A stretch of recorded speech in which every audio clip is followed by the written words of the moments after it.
Muy buenas tardes, bienvenidos y bienvenidas, ¿cómo estáis? Son las 6:31. Y ahí comienza nuestra aventura de cada tarde. Así que abrimos la puerta de par en par de nuestra casa, que es la vuestra, para que os pongáis cómodos y podamos compartir este rato de televisión. Hasta las 8 vamos a estar juntos. En un programa el de hoy en el que vamos a hablar de verano y actividades culturales en Roquetas de Mar. Vamos a proponer que os deis una vuelta por Roquetas estos días de verano. Comienza su programación a pie de calle. Vamos a hablar también del cable inglés y a través de una publicación que ha editado el Instituto de Estudios Almerienses, que recorre la historia de este monumento que tenemos en nuestra ciudad, ese vecino nuestro que nos recuerda el pasado industrial de Almería, industrial y minero sobre todo. Y en el programa de hoy además vamos a hablar de una empresa almeriense, un catering, el único catering inclusivo que funciona de esa manera en Almería y que además va a ser quien ponga el alimento a la gran fiesta del orgullo este fin de semana. Todo esto hasta las 8 de la tarde, así que quedaros con nosotros, porque además Mónica tiene un montón de cosas esta tarde que contarnos y de compartir con nosotros. Lo primero es irme con ella, porque está en un lugar donde se están examinando personas que se están jugando mucho con ese examen. Sí, y tiene mucho que ver con su residencia en nuestro país, su residencia en Almería. Pero mejor que nos lo cuente Mónica Aldehuela. Mónica, buenas tardes. Mónica.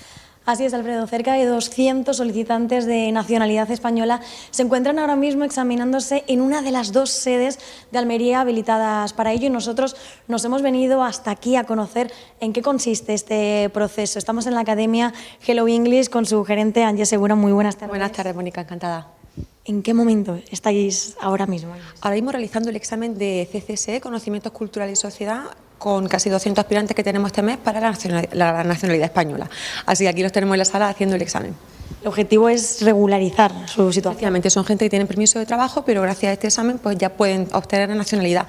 Aunque sí es cierto que si son de países no hispanohablantes, luego tienen que realizar su examen de A2, pero bueno, es un trámite sí o sí que tienen que realizar y bueno, aquí los tenemos. ¿En qué consiste este examen? Pues son 25 preguntitas tipo test sobre cultura española, conocimientos culturales, que bueno, que van pues desde cosas tan sencillas como, no sé, cuántas comunidades autónomas hay en España, a preguntarte si la tortilla de patata lleva chorizo, es decir, es un poco de todo. Y decimos que hoy son cerca de 200 las personas que se encuentran realizando este examen, y esto ocurre mensualmente. Sí, este examen tiene una convocatoria mensual, a excepción de los meses de agosto y de enero, y tenemos una media de unos 200-220 candidatos, así que sí, un número bastante elevado. ¿Dónde se inscriben? Porque como hemos dicho, sois dos únicamente las sedes en Almería que realizáis este examen, la universidad y vosotros. Ajá, se tienen que inscribir a través de la página web del Instituto Cervantes. Toda esa matriculación la tienen que hacer directamente ellos a través de la web, pero luego pueden elegir sede. Entonces, bueno, es cierto que tenemos muchísima gente del Poniente, pero ha venido gente de Huelva, de Miranda del Ebro, ayer vino una persona de Cartagena, es decir, que se mueven muchísimo. Son papeles muy necesarios para ellos y son, digamos, cuestiones prioritarias y se mueven de toda España. ¿Y qué supone para vosotros poder realizar este tipo de examen? A ver, esto tiene una función pura y dura legal, pero también una función social. Ten en cuenta que estamos regularizando gente que se podía encontrar en algún momento en algún limbo laboral, vamos a llamarlo así. Por lo tanto, esta gente, en el momento que tenga su nacionalidad, con su permiso de trabajo ahora mismo también lo hacen, pero cuando tenga su nacionalidad, pues pueden tener un contrato de trabajo, pueden tener una situación legal en España para acceder pues desde a cualquier trámite, pues bien sea una hipoteca o bien sea, pues imagínate, casarse o cualquier historia, y digamos que estamos poniendo a gente en situación regular para que pueda realizar sus proyectos y por lo tanto su vida y sus sueños. Por lo tanto, es súper importante para ello y para nosotros. En el momento en el que empiecen a trabajar, cotizarán. Si cotizan, pagan impuestos, es decir, es una cuestión muy importante tanto para ellos como para nosotros como país. Al final es ayudarles a mejorar su calidad de vida aquí en España. Y ahora mismo vemos cómo ellos están realizando este examen. No es el único examen que habéis realizado hoy aquí. No, hoy vamos de examen en examen. Hemos realizado el C2 de Cambridge, el B2 de Cambridge también con 30 y tantos alumnos. Ahora tenemos esta tarde y mañana el examen del Cervantes y ya pues terminamos el curso porque o termina el curso o termina con nosotros, nos vamos a morir. No, hombre, no. Claro, porque vosotros, aparte de acoger este examen del que venimos hablando durante la entrevista, sois una academia de inglés, dais clase durante todo el año y atentos porque llega el verano, no sabemos qué hacer, dónde ni cómo aprender inglés y en vuestro caso podemos contar ahora con cursos intensivos para ello. Claro, efectivamente, nuestro core fundamental como empresa son las clases de inglés que las damos por las tardes durante todo el año. Pero claro, esto es como otra línea de negocio también, ¿no? Y ahora llega julio y llegan los intensivos de verano, que son intensivos, es decir, como en el término intenso de la palabra. Y efectivamente, pues una buena oportunidad pues para todos aquellos que no han tenido tiempo durante el año o sencillamente pues que quieren aprovechar esos meses más relajados para sacarse algún título. Así que el día 30 empezamos los intensivos de B1, B2 y C1, que como te decía son intensivos, son intensos porque son de 9 de la mañana a 2 de la tarde, son 5 horas seguidas y bueno, la verdad es que nos hace siempre mucha ilusión comenzar con los intensivos porque es son cursos muy especiales. ¿Para todas las edades? En verdad, o sea, sí, pero es cierto que empezamos con el B1, es decir, que aproximadamente de los 12, 13 años hasta el infinito. Y estamos a tiempo de apuntar, ¿no? A ver, el B1 lo tenemos ya súper lleno. Yo creo que si metemos a alguien más, la profe nos puede matar, la profe Kiki. Kiki no nos mate. Kiki no nos mate, pero está lleno. Y en el B2 y en el C1 alguna plaza todavía nos queda. Entonces estamos ahí a tiempo. Y ya para apuntarnos durante el curso escolar, imagino que esto sí, ¿no? Claro, efectivamente, ya para septiembre ya empezamos con todo el curso a tope, ya todos los niños pequeños desde los 3 años, así que bueno, lo que viene a ser una academia de inglés a tope, gracias. Eso por las tardes. Efectivamente, y a partir de septiembre por las tardes, aunque por las mañanas también tenemos algún curso y todo este tipo de exámenes y demás cuestiones. Muchísimas gracias. A vosotros. Alfredo, pues no sé cómo llevas tú el inglés. Por las tardes sé que no te va a dar tiempo, pero mira, por la mañana tienen algún huequecillo, así que si te viene bien nos apuntamos juntos y el speaking, pues así se nos hace un poquito más ameno. Of course, claro que sí. Por supuesto que nos podemos apuntar. Gracias, Mónica, gracias, Ángeles, por abrirnos las puertas de Hello English. Bueno, os decía al principio que quería hablar de un elemento patrimonial de nuestra ciudad, un monumento. Ay, ¿me va a dar por estornudar? No puede ser. Decía que es un monumento de la ciudad, es un vecino nuestro que lleva ya unos cuantos años con nosotros soportándonos y que en los últimos años pues está viendo cómo pues se ha lavado la cara y cómo incluso los almerienses paseamos por él. Donde antes había vías y pasaban los trenes cargados de mineral, ahora pasean los almerienses y los turistas. Hablamos del cable inglés, que es el protagonista del libro El cable inglés, testigo de la historia de Almería, editado por el Instituto de Estudios Almerienses de la Diputación de Almería, y narra la historia de este edificio, de este monumento, construido entre 1902 y 1904. Está conmigo el coordinador de este libro. Ha sido un libro escrito por varias plumas, por varias personas, pero ha sido coordinado por una. Está ahí conmigo. Pedro Mena, buenas tardes. Buenas tardes. ¿Cómo estás? Muy bien. Tu vida va ligada a unas traviesas y a unos raíles. Sí, de la enseñanza he pasado a las vías del tren. Bueno, háblame un poco de este libro, cómo surge el encargo, cómo surge la idea de contar la historia del cable inglés, del viejo cable inglés en un libro. Bueno, fue una idea del presidente de la Diputación Provincial que quería... se había hecho una edición en 2004 con motivo de los 100 años de existencia del cable, del nacimiento del cable. Se había hecho una edición de lujo, pero un libro para tener en una biblioteca, sí. Y que tocaba también otras. Y lo que se quería es un libro asequible, o sea, lo que llamamos ahora a los investigadores transferir el conocimiento. Claro. Es decir, que todos los ciudadanos, de alguna manera, lo puedan leer y enterarse bien de una historia extraordinaria que era del cable inglés. Y que, bueno, si quieres te voy hablando. Sí, claro. Marcó el cable inglés, sabes que fue una auténtica revolución tecnológica en Almería, hito de la revolución industrial, y solucionó un problema importantísimo, porque imagínate, de las minas de Alquife, las minas de hierro, porque estamos en un momento, el cable surge en un momento de cambio de época, de la edad del plomo, que aquí estuvo mi compañero Andrés Sánchez Picón, que también habló del sueño de Sierra Almagrera y del plomo. Pues cuando decae esto, a partir de 1890, es el hierro el protagonista. Son ya, si el plomo eran compañías locales y era algo más, digamos, más interno, aquí son, de ese minifundismo se pasa a un latifundismo, desde el punto de vista de la explotación y minero, y entonces aparecen multinacionales y el hierro ya se explota y se vende y sale de aquí hacia Inglaterra, Francia, Bélgica, etcétera, Vizcaya también. Pero el cable que viene a solucionar un problema de transporte y distribución. Había un problema importante de transporte y distribución porque tú imagínate lo que era desde Alquife el transporte en carros, bueyes, mulas del mineral, de aquellas toneladas de hierro. ¿Qué ocurre con el cable? Que coincide, estamos en un momento histórico, entre 1890 y 1910, donde la transformación de Almería es espectacular, porque el cable inglés, el ferrocarril, nace el ferrocarril Linares Almería, el puerto, el muelle de Levante está construido también. La uva, espectacular, el de Habana. Estamos en un momento álgido de Almería y el transporte y la distribución del mineral de hierro, fíjate lo que era antes, que para 8.000 toneladas necesitaba 10 días en el transporte, 10 días a 10 horas diarias, 400 obreros, llevándolo en carro, boyas, como te he dicho, mulas, hacia la orilla del mar, hacia el puerto. ¿Qué supone el cable? El cable inglés. Un impacto brutal, porque en un solo día se hace ese trabajo con ahorro laboral importante, con ahorro de tiempo, por un sistema de gravedad que marcó un hito que ya se hacía en Inglaterra.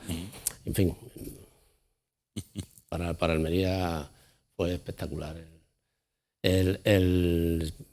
¿Seguimos hablando? Sí, claro, claro. Bueno, algo interesante por ejemplo, los nombres del cable. Nosotros hablamos de los nombres del cable porque llamamos cable inglés, pero en realidad en documento oficial es el Alquife, las minas de Alquife, la compañía Alquife Mines. Oficialmente está registrado como el Alquife. Y si hay que llamarle de alguna manera, sería cable escocés, porque los que tenían la propiedad eran escoceses, el acero que se traía para el cable era también escocés, Russell, el propietario de las minas de Alquife, también era escocés. Entonces había una serie de razones para no llamarle cable inglés, cargadero, embarcadero y sobre todo Alquife. Sin embargo, el pueblo siempre lleva razón, ahí veíamos ingleses, ¿no? Se hablaba de escoceses. Ahí se ha quedado para siempre como cable inglés. Curioso. Despéjame una duda, porque hay una leyenda por ahí que la autoría del cable, de la estructura, se le achaca a alguien que tiene que ver con Eiffel, también quien posibilitó la torre en París. ¿Eso es cierto o no es cierto? De hecho se le dice, es como una torre Eiffel tumbada, ¿no? Eso se ha ido extendiendo. La verdad es que es de la escuela de Eiffel la idea, un discípulo de Eiffel, pero el ingeniero que hizo el cable fue escocés, también escocés, Harrison. Se atribuyó, fíjate que está también, para poder escriturarlo en España tenía que figurar un ingeniero español, y en realidad el ingeniero que lo hizo fue John Harrison, pero figura Andrés Monche, que era español, porque era obligatorio para poder registrarlo que fuera... Que hubiera un ingeniero español. Curioso también eso, ¿no? El cable, pues bueno, también se construyó en un tiempo récord, porque imagínate, desde 1902, desde septiembre hasta junio de 1904, prácticamente año y medio, está construido el cable en aquella época. Eso fue importantísimo. Estamos hablando de un trabajo manual 100%. Y trajeron al rey, Alfonso XIII, fue el que inauguró el cable. Cuando vino Alfonso XIII con 17 años y vio aquel espectáculo subido arriba, Pues imagínate cómo se quedó, porque entonces las vistas que se veían no había ningún edificio enfrente. Claro. O sea, sí, ahora podemos ver el poniente, el levante, podemos ver hasta Cabo de Gata y hasta Roquetas si quieres, y la Alcazaba magnífica, pero antes fíjate lo que era Almería sin edificios. La imagen tuvo que ser... Qué bueno. ¿Y hasta cuándo estuvo en funcionamiento? ¿Hasta cuándo estuvo trabajando para lo que se creó?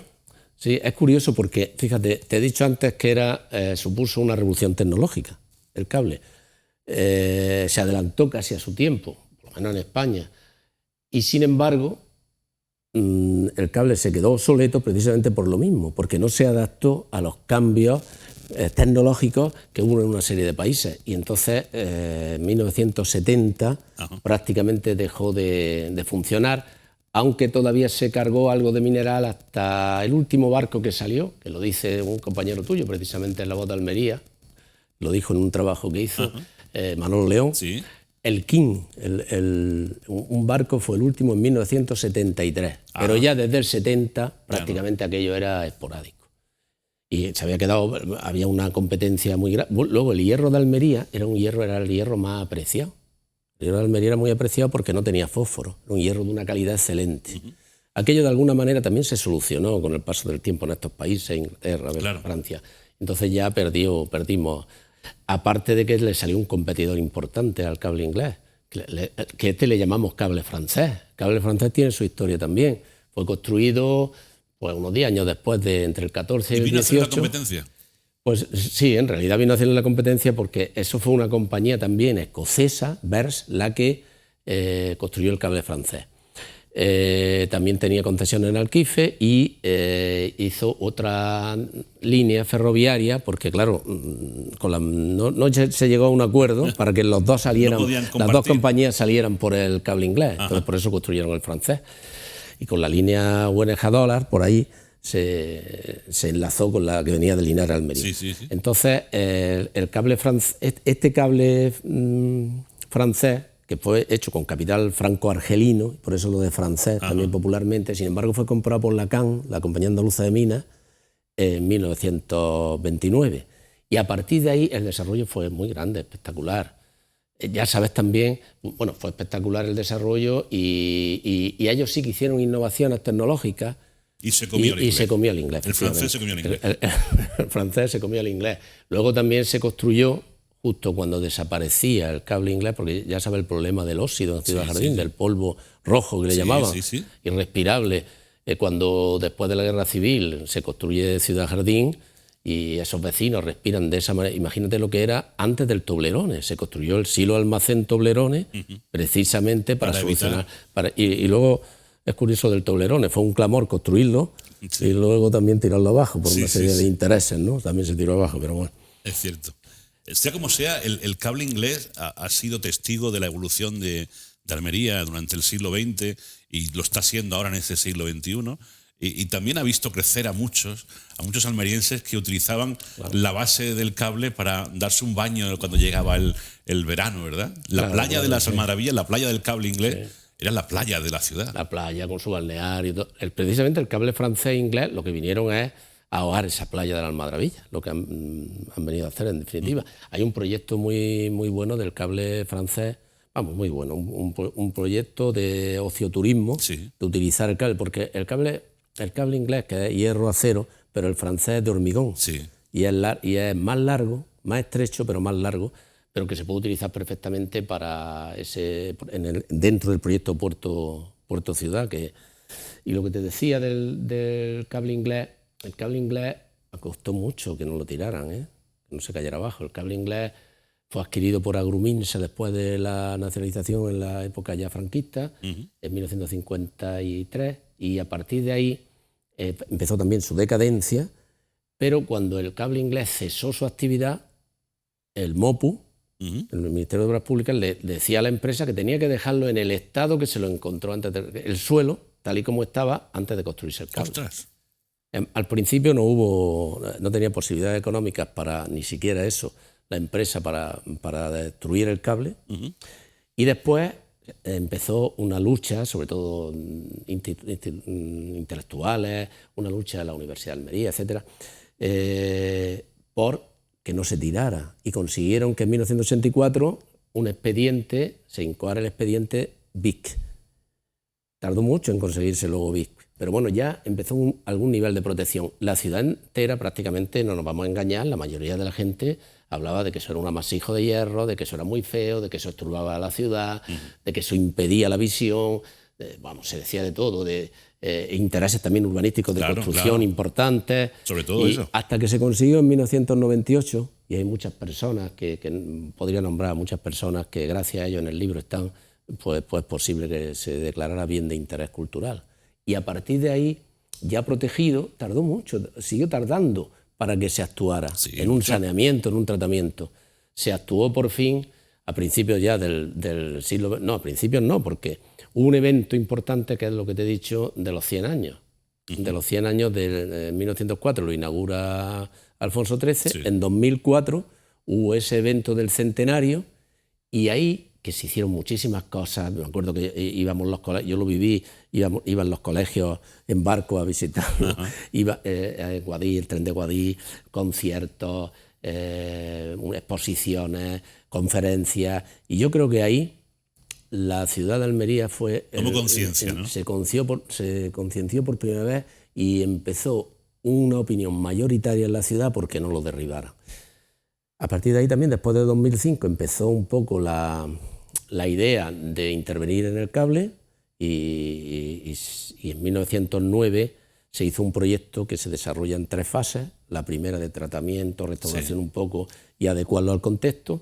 Una segunda, que es la que estamos... Bueno, y tardó, la primera tardó en 2010, 2012, la segunda 2023, que lo estamos viendo en abril, que lo inauguraron. Y disfrutando, ¿no? Y disfrutando como un paseo mirador. Y queda una tercera fase, ¿no? Y queda una tercera fase importantísima, que es por dentro, por las entrañas del cable. Ahí se van a hacer, está aprobado el proyecto, incluso creo que hay algo de financiación. Ahora mismo no sé si mínima financiación de momento, pero por lo menos ya sabes que tardan las cosas en Almería. Cosas del Palacio. Ya, pero que va a haber ahí, lo estáis viendo en las imágenes, pues desde un centro de interpretación, que va a ser fundamental, otro centro visual, ascensores, escaleras para subir arriba, salas polivalentes, restaurantes, cafetería, en fin. Se va a quedar muy bien. Qué bien. Muy bien. Si bueno, pues del cable inglés y de la historia que nos acaba de resumir magistralmente Pedro Mena, se habla en este libro que fue presentado hace un par de semanas y que ya está a disposición de todo el mundo en las librerías, imagino. Está en todas las librerías, a un precio asequible y como somos 6 autores, somos 6 autores los que hemos escrito, pues tienes también donde elegir. Si quieres, te hago un pequeño resumillo de los autores. Sí, por favor. De los autores, por ejemplo, Andrés Sánchez Picón, que sabes que es catedrático de la Universidad de Almería, pues empieza situando el contexto histórico, social, económico, etcétera, demográfico de la Almería de ese momento, una Almería entre 1890 y 1910, hasta la Primera Guerra Mundial aproximadamente. Y después otro, José Antonio Gómez, que hizo aquel libro famoso, que yo le digo, es valenciano pero vive en Asturias, hizo un libro que es Trenes, Cable y Minas, que es la roca madre de todos los investigadores. A partir de ahí es un libro de referencia. Pues él hace también un estudio extraordinario, conecta el patrimonio minero con el ferroviario, estudia todas las instalaciones mineras, todos los elementos ferroviarios, las líneas de ferrocarril enteras que había en Almería. Luego Domingo Cuéllar, que también en Madrid, en el Museo de Madrid, y almeriense, ha estudiado el Linares Almería, el ferrocarril, una biografía del ferrocarril. Y mi otro compañero de Asafal, que está aquí conmigo, Antonio Aguilera, algunas veces, pues ha estudiado algo muy interesante también. Todo su capítulo es de Alquife a la Almadravilla. Todo el proceso de discusión, las mercancías, las dificultades que había, el ferrocarril eléctrico, que es curioso, Almería fue casi la última en llegar al ferrocarril y la primera de la península en tener un ferrocarril eléctrico. En Santa Fe Gergal, sabes que hay unas pendientes muy grandes, el tren iba a 12 kilómetros, vacío. Pues entonces, si vacío ya iba a 11 kilómetros, imagínate lleno. Bueno, ahora va casi igual, ¿eh? Casi igual. Ahora en algunos momentos, algunos días va menos igual hacia Madrid. Y Ramón de Torres, que también es arquitecto, es el que ha hecho todo este proyecto del cable, lo que estamos viendo, pues la tercera fase, y además la estudia y la explica, porque es algo que todavía no está hecho. Claro. O sea, que es novedoso, anuncia un poco lo que va a ser el futuro del cable. Hablando de infraestructura, cuando estuvimos en Sevilla presentando... Sí, hay que decir que este libro se presentaba en Almería, pero también se presentó Primero en en Sevilla, se presentó en la Casa de Almería en Sevilla, que yo no la conocía, está en Triana, un barrio que ya sabes, muy andaluz, y hay mucha gente de Almería que me sorprendió, de la provincia, que vive desde hace muchos años en Almería, y sí, en la presentación no me preguntaban del cable, me preguntaban fundamentalmente del avión, si había avión. Digo, sí, hay avión, pero es muy caro el avión. Almería a Madrid, te tienes que ir a otro sitio a coger el avión. Me preguntaban por el AVE, sobre todo por el AVE, las dificultades cuando iba a venir el AVE. Y claro, veías que la estación, me preguntaban por la estación que sigue cerrada. Que sigue una estación que ahora mismo solo vende billetes, que te están diciendo que es que hasta que no venga el AVE, que hasta que no esté, pero vamos a ver, la planta de arriba entera, ¿para qué la quieres? Ahí puedes hacer un museo ferroviario, claro. Ahí puedes hacer un centro audiovisual. Y ahí tenemos el interior de la estación. El vestíbulo, fíjate, si no podía ser para congresos, para exposiciones. Una maravilla, la estación tan bonita que tenemos. Me preguntaban de todo eso. Me decía uno que cómo no era posible, cómo no se subvencionaba, que tiene razón, la Administración Central, por ejemplo, si la autonómica subvencionó el avión con Sevilla, por lo menos el de Madrid, ya que Almería no tiene infraestructura ferroviaria. Es que no tenemos infraestructura. Correcto. Y llevan razón. Pues, amigo Pedro, muchísimas gracias por haber venido. A vosotros siempre. Y por habernos contado magistralmente la historia de este cable. No te he podido contar casi nada. No, bueno, pues fíjate, para el poco tiempo que has tenido, una maraña. Lo has resumido todo y sobre todo nos ha abierto el apetito de poder leer este libro, que como digo, se encuentra en las librerías y que os podría hacer con un ejemplar, pues nada más que acercaros a vuestra librería de cabecera. Pedro, muchísimas gracias. Gracias, Alfredo, a ti. Y buen verano. Igualmente. En verano. Y que tengamos poco calor. Efectivamente. Bueno, eso va a ser más difícil, ¿no?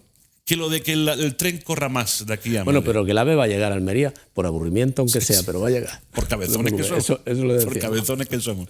Bueno, voy a ir de nuevo con Mónica, que Mónica se ha propuesto contarnos qué podemos hacer en los próximos días en Almería, culturalmente hablando, en nuestro tiempo de ocio. Así que vamos a ver qué nos tiene que contar, coger lápiz, papel, apuntarlo en el móvil, en la agenda cultural de Mónica. Mónica, ¿estás por ahí? Efectivamente, Alfredo, una semana más venimos con un montón de planes para que no os aburráis en casa, empezando por el viernes. Aquellos que os guste la música, pues en la Plaza Careaga, a partir de las 9 de la noche tenéis un conciertazo de la mano de Yo Placeando, y el protagonista de este concierto es Diego el Cachote. No es el único evento que tenemos el viernes. Un poquito antes, justo a las 7, en la librería del Faro de Recóndito tenemos otro al que asistir. Y si estás soltero, te interesa, porque es una noche para los solteros que prefieren librerías antes que aplicaciones. La entrada es gratuita, eso sí, os tenéis que inscribir. Y bueno, pues como ya os he dicho, os esperan en la librería del Faro Recóndito a partir de las 7 de la tarde. Esto el viernes, pero el sábado tenemos más cositas. Los amantes del golf tenéis la oportunidad de poder jugar el torneo de Alborán Golf, en el que celebra su 20 aniversario con 2 salidas, a las 8:30 y a las 3 de la tarde. Y además también vamos a poder realizar a las 11 de la mañana una visita guiada por el yacimiento arqueológico. Tenéis que reservar también en el centro o en el teléfono 691 354 524. Más cositas del sábado por la mañana. A las 12 volvemos a la librería El Faro de Recóndito, porque se va a llevar a cabo una charla presentación del libro El fino arte de crear monstruos, de la autora Silvana Bock, y además va a contar con la presentación del escritor Raúl Quinto. Y ya para los que os queden fuerzas, el domingo, desde las 9:30 hasta las 7:30 de la tarde, Alfredo, atento porque esto te interesa, que llevas mucho tiempo queriendo ser actor, hay un casting en el yacimiento arqueológico. Es presencial, como ya te he dicho, puedes ir de manera ininterrumpida desde las 9:30 hasta las 7:30, y quién sabe si tienes suerte. Así que ya sabes, tú el domingo ya tienes plan. Contigo tengo siempre plan, si es que me lo pones fácil. Gracias, Mónica.